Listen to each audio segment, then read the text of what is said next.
16-150, correspondence from Cynthia Crookpick regarding town-hired consultants for proposed Invenergy power plant. Motion to open.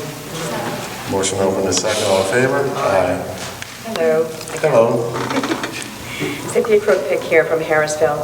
I had sent this correspondence to Louise per your suggestion, Mr. Pacheco, on our last hour power on the 24th.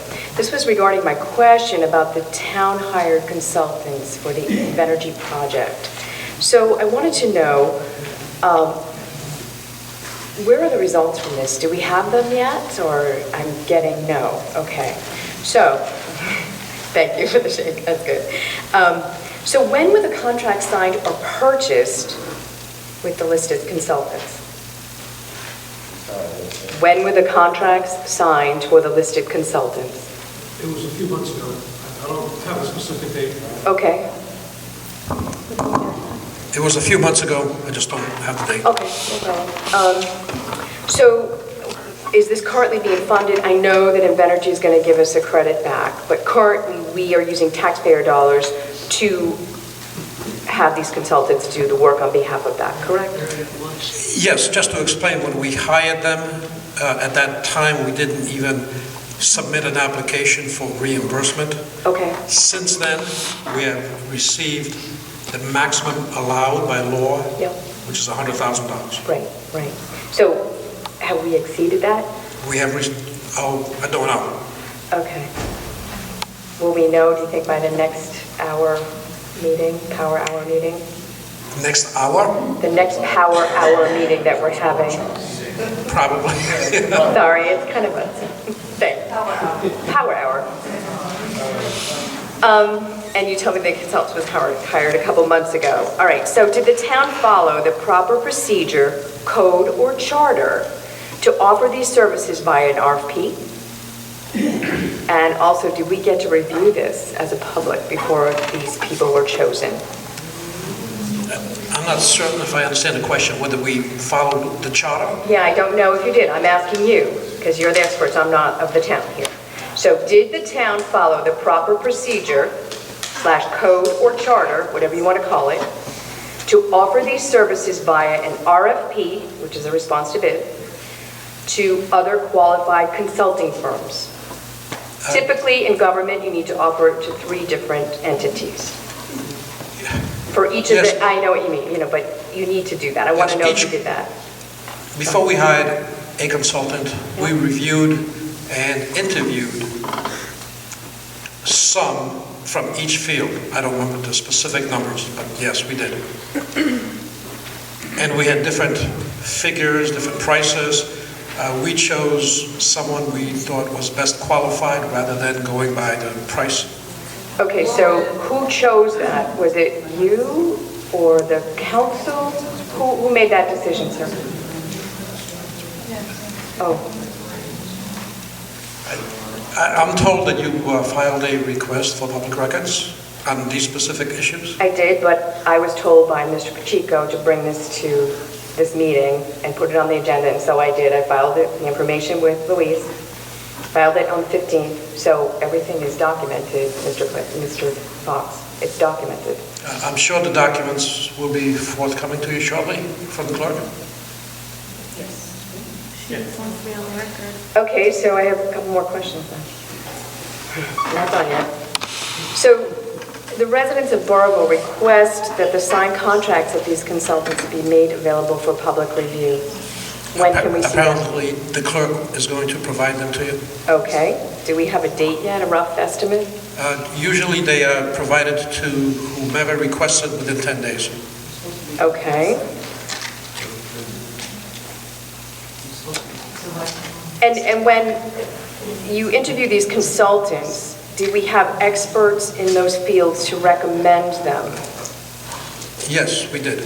And who were those experts, sir? I don't remember off the top of my head, but yes, we inquired of other experts in the field whom they would recommend as being the top people, and especially those that do not have conflict because of the parties involved. Louise, just for everyone's edification here, can you please clarify for the public what the normal procedure is for requests of public information, the time frame that's involved? Sure. The procedure for public records is posted on the website, and of course it's in compliance with the Access to Public Records Act.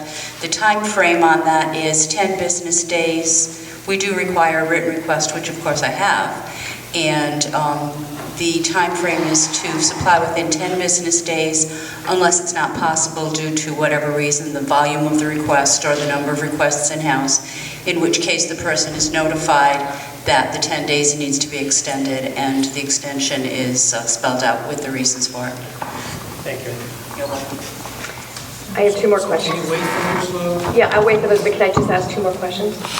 So when we hired these consultants, did we as a town request that they give us these results in a specific timeline? Or are we just saying, oh, whenever you get to it? I'm just asking.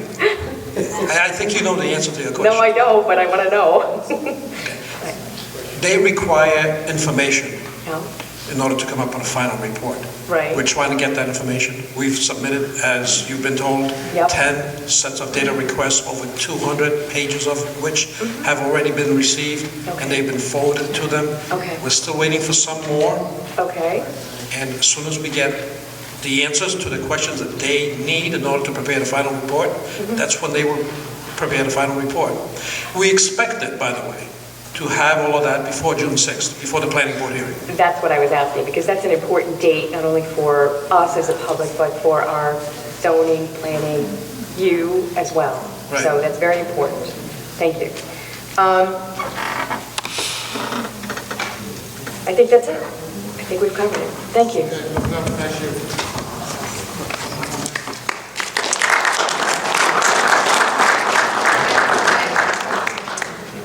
Okay.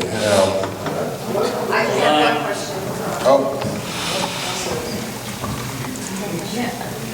I just have one, Irene Watson, Jackson Schoolhouse Road. As far as the experts, there was something that was said at the zoning meeting that we went to, the one that we couldn't talk to, but we were listening to the experts and give the presentation to the zoning. And it's something that kind of sticks in my head that I just have to get clarified. At one point, it was kind of said towards the end that there would be some kind of meeting between the experts and Invenergy? Yeah. And I don't quite understand that. It seems to me they shouldn't be talking to each other. Do you know anything about that? There are no meetings scheduled. Invenergy attorney requested that if there are some areas that the experts don't understand, let's say, that they can freely communicate by calling each other and saying, hey, where is this information coming from? Where's this documentation? But that has not happened, if that's your question. I think what you're referring to, I believe what you're referring to, the discussion was the next time they would be in the same place would be at the June 6th planning meeting. That's when they were referring. No, that's not the way they made it sound. They made it sound like they would be able to talk to each other. And I know there was one of the biggest... Our experts would be able to cross-examine their experts. And that's at the June 6th planning meeting. That's at the June 6th? Yes. Okay, because, there seemed to be a lot of contention around the fact that the expert of the noise said that it would go up to 90 decibels for 2 hours at a time on ramp up and on shutdown. And, and Invenergy just came out and said it's going to be 43. We're going to keep it below 43. So there was a really big discrepancy there. Thank you, ma'am. Oh, sure, no problem. I'm old, so. All right, so one more question, Cynthia Crookpick again. Have these consultants ever done work with Invenergy before?